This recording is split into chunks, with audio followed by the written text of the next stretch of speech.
এ নাও, রাখো রাখো। আজকে রান্নাঘরে কে এসছে দেখো তোমরা। আমার বউ লিকার চা বানাতে পারে না, তার জন্য লিকার চা শেখানোর জন্য আর কি এখানে এসেছি, বুঝতে পেরেছো?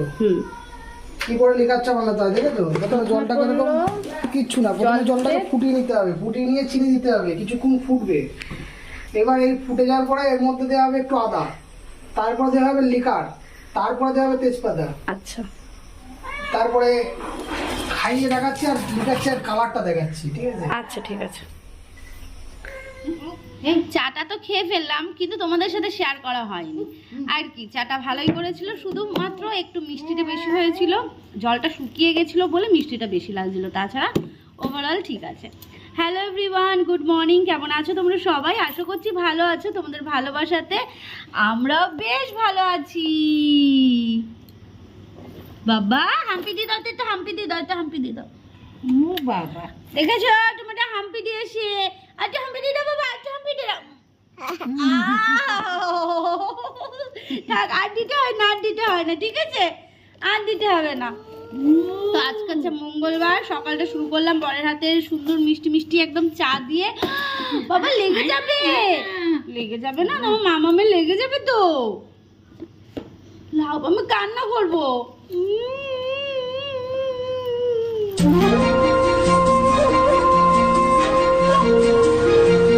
তিনটে নদীর একটা গল্প,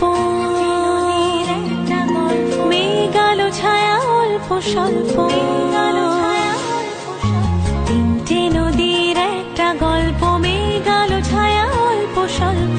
ইচ্ছেরা ডোবে, ইচ্ছেরা ভাসে, নদী মিশে যায় অলিক আকাশে। ইচ্ছে নদী, ইচ্ছে নদী, ইচ্ছে নদী, ইচ্ছে নদী।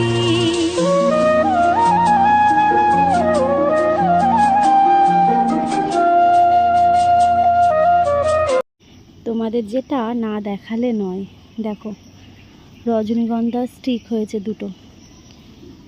এইগুলো হবে, তবে এইগুলো আগেই হয়েছে।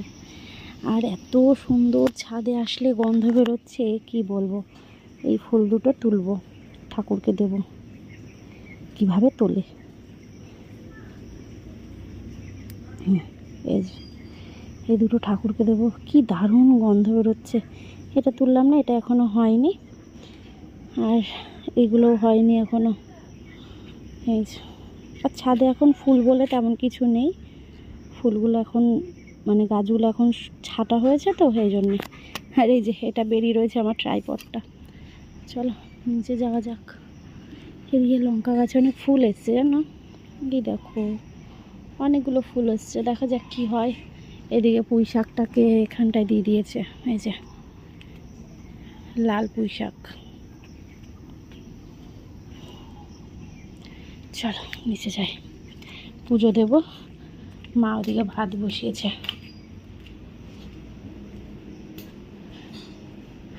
আচারটাকেও রোদে দিতে হবে, দিয়ে দিই একবারে।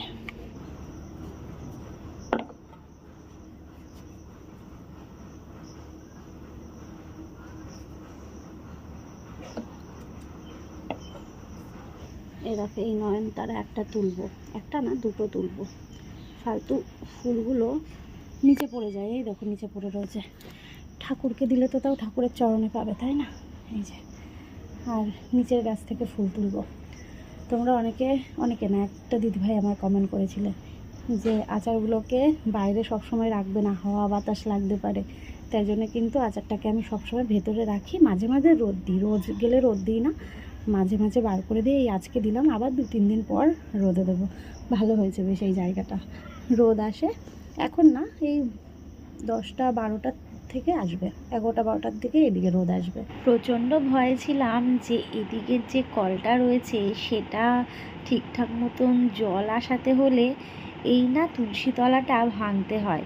বিশ্বাস করবে না, যখনই ভাবলাম যে আমাদের এখানে যখন জল আসবে তখন এই তুলসী তলাটা ভাঙতেই মনে হয় হবে, কারণ নিচ দিয়ে পাইপ গেছে আর সেই পাইপটা পড়ে গেছে কাটা।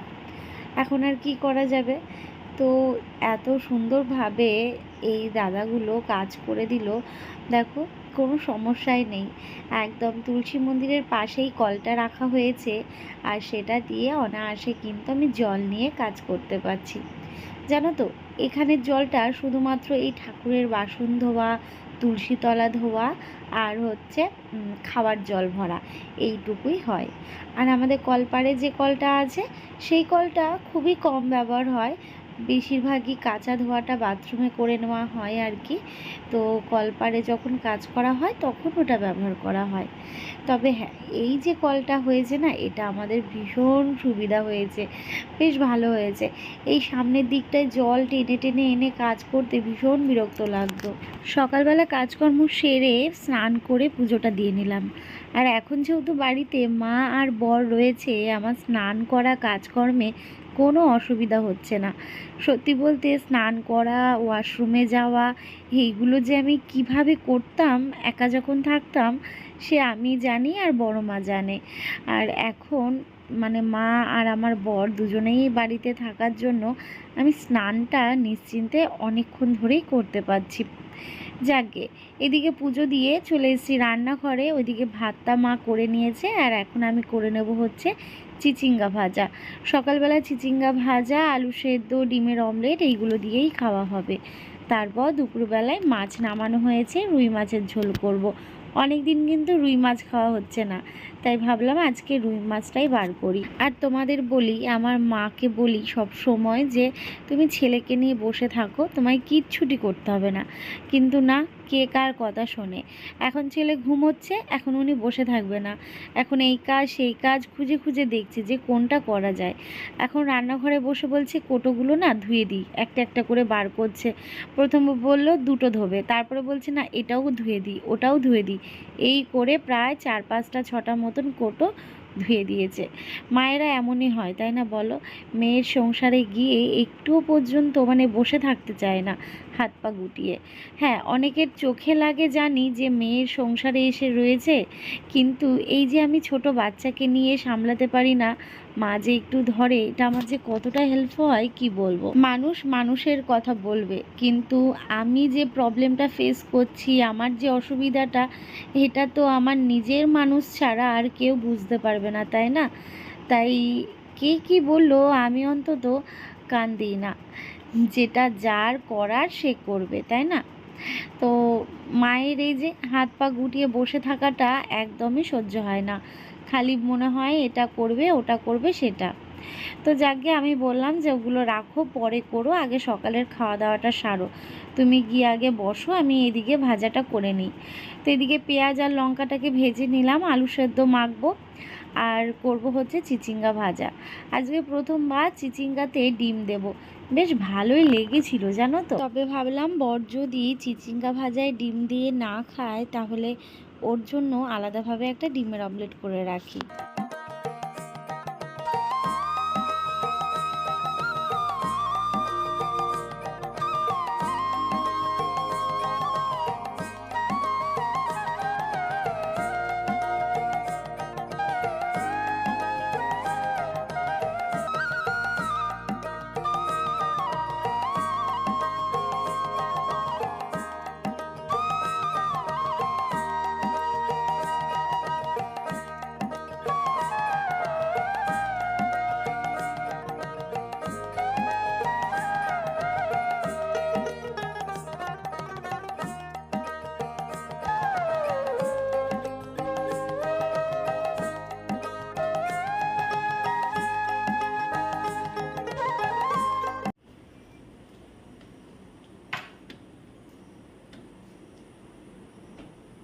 ছেলের মাছ আগে বরের জন্য চিচিঙ্গাটাকে ভেজে তুলে রেখে তারপর আমাদের মধ্যে ডিমটাকে মিশিয়ে নিলাম।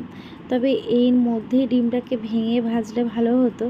আমি কি করেছিলাম বলো তো, ডিম ভুজিয়া করে তুলে রেখেছিলাম। চিচিঙ্গাটা নামানোর আগে দিয়ে দিলাম হচ্ছে ডিম ভুজিয়া, ব্যাস। এদিকে বরকে খেতে দিলাম, আর মাকেও খেতে দেব। আর ছেলে যেহেতু উঠে পড়েছে, খাইয়ে তারপর আমি আস্তে ধীরে খেয়ে নেব। এদিকে সকালবেলার খাবার বরকে দিয়ে দিয়েছি, ওটা কিন্তু ডিম দিয়ে ভাজিনি, কারণ যদি কেন মেন করে, তাই ওকে আলাদাভাবে ডিমটাকে ভেজে দিয়েছি। আর আমাদের কিন্তু ডিম ভুজিয়া করেছি। সকালবেলা ফ্রেশ হয়ে ছেলেকে খাইয়ে আমি কিন্তু তারপর খেতে বসেছি, কারণ খাওয়াটা একটু শান্তভাবে খেতে আমি ভীষণ পছন্দ করি, তাড়াহুড়ো করে পারি না। এদিকে আমার মায়ের কাণ্ড দেখতেই পাচ্ছ, কতগুলো কৌটো ধুয়ে এখানে মেলে দিয়েছে। যাকে ভালোই হয়েছে। সকাল থেকে রোদ রোদ করে এখন আবার মেঘ মেঘ করছে।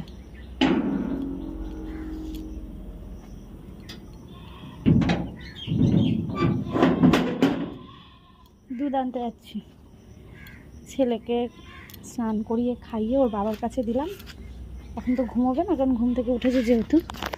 আর এই মেঘ মেঘ দেখেই আমি ভাবলাম না ইয়েটা নিয়ে আসি, কি বলে, দুধটা নিয়ে আসি। কালকে আনা হয়নি, আবার আজকে না আনলে আবার সেই পরশু দিন। আর ঘরে দুধও নেই, রাত্রিবেলায় লাগে তো, এই জন্যে। আর বৃষ্টি আসলে না আর বেরোতে ইচ্ছে করে না। আর এই দেখো পুরো জঙ্গল, তো এই দেখো কোথা দিয়ে যায়, দেখেছো, পুরো জঙ্গল। আমার বাবা খুব ভয় লাগে। একদিন তো এখানে পড়ে গেছি জানো, তোমাদের তো বলিনি।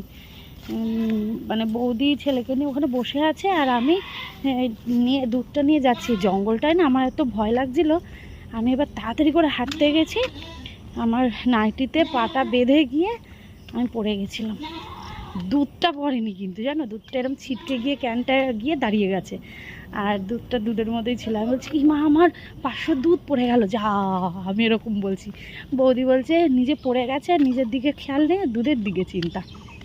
চলো দুধটা নিয়ে আসি, এসে দুপুরে রান্না করব। শুধু মাছের ঝোল করব, ভাত তো করাই আছে, আর চিচিঙ্গা ভাজাও করা আছে, শুধু মাছের ঝোল করলেই হয়ে যাবে। গাটি কচু আলু দিয়ে করব। মা স্নান টান করে শুয়ে রয়েছে।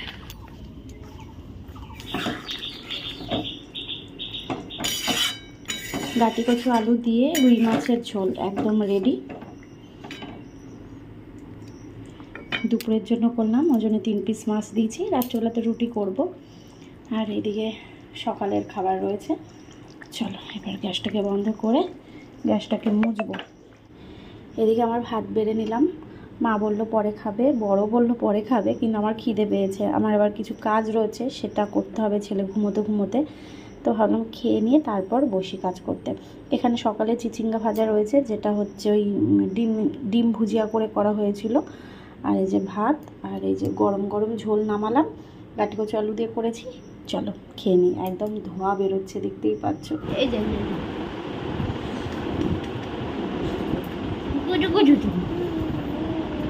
চলো চলো ঘুরে আসি, চলো ছেড়ে দাও, এটা ছেড়ে দাও।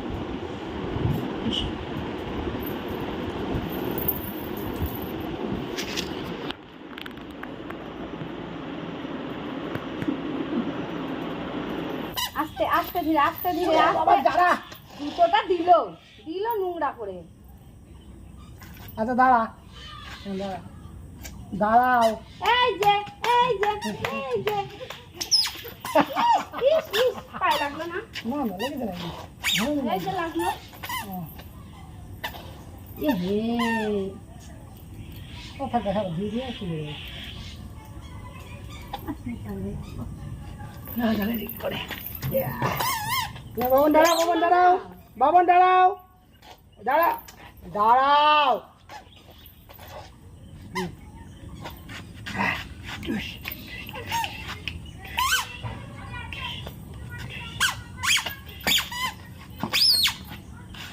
দৌড়াবে দৌড়াবে, ও হাঁটবে কি ও দৌড়ায়?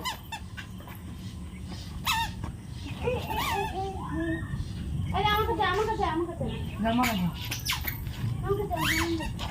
দাঁড়া দাঁড়া, স্থির হ, স্থির হ, স্থির হ। হ্যাঁ দাঁড়া।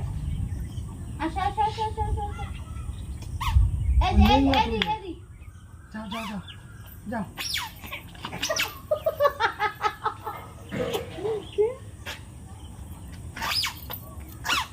আসো আসো, ছেড়ে দাও, ছেড়ে দাও, ছেড়ে ছেড়ে ছেড়ে।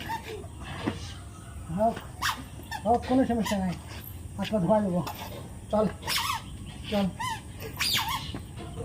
চল। এ কেমন আশা হলো? প্যাক প্যাক করতেছে, প্যাক প্যাক করতেছে। হুম। আজ বুধবার, মঙ্গলবারের ব্লগটা আজকে শেষ করতে বসেছি এই দুপুরবেলায়। তোমাদের সাথে তো ষষ্ঠীর ব্লগ শেয়ার করেছি। ষষ্ঠীতে মানে কেনাকাটা যেগুলো হয়েছে সেগুলো তো তোমাদের সাথে শেয়ার করিনি। তো এই যে নিয়ে বসেছি আমার কাছে।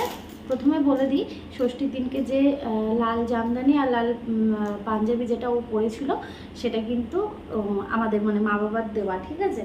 ওটা সেই দিনই পরে নিয়েছিলাম, তো ওটা আর দেখাচ্ছি না।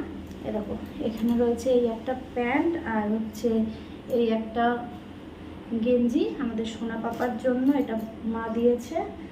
আর এই একটা প্যান্ট, এই একটা গেঞ্জি, এগুলো অলরেডি পরা হয়ে গেছে, শুধু নিচেরটা বাদ দিয়ে। তাছাড়া তিনটেই পরা হয়ে গেছে ষষ্ঠী থেকে।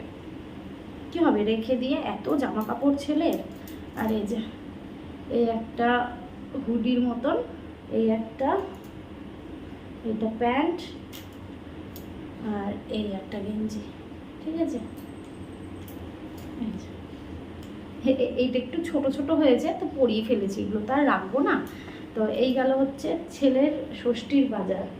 আর দেখাবো হচ্ছে বাবার জন্য আমরা কিনেছি এই একটা গেঞ্জি, খুলে দেখাই তোমাদের।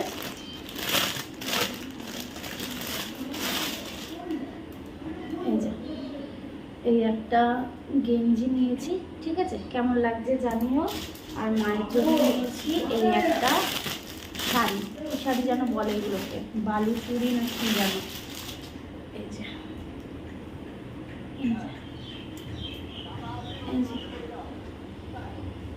কেমন লাগবে মাকে অবশ্যই জানি। এটা হচ্ছে বিস্কুট কালার আর এটা হচ্ছে একদম বটল গ্রিন। এই যে কাজটা দেখো কত সুন্দর, ঠিক আছে? এইগুলোই কেনাকাটা হয়েছে ষষ্ঠী উপলক্ষে। এগুলো হচ্ছে আমরা দিলাম মাকে আর বাবাকে, আর আমাদের হচ্ছে শাড়ি দিয়েছে, এই ব্যাপার। চলো তাহলে এই ভিডিওটা এখানে শেষ করছি। আগামীকাল নতুন একটা ব্লগ পাবে, মানে যেটা আজকে থেকে শুরু হয়েছে, বুধবারের সকাল থেকে ব্লগ যেটা এখনও চলছে, তো সেই ব্লগটা তোমরা নেক্সট দিন পাবে। ছেলেকে নিয়ে ডাক্তারখানায় গেছিলাম, তো ডাক্তার দেখিয়ে এই জাস্ট আসলাম, ওকে খাইয়ে দিলাম, ওর বাবা ঘুম পাড়াচ্ছে। আমি ভাবলাম ব্লগটা তো শেষ করা হয়নি, তো এই জন্য এখন শেষ করতে আসলাম। তো চলো আজকের মতন টাটা, ভালো থেকো, সাবধানে থেকো আর আমাদের পাশে থেকো।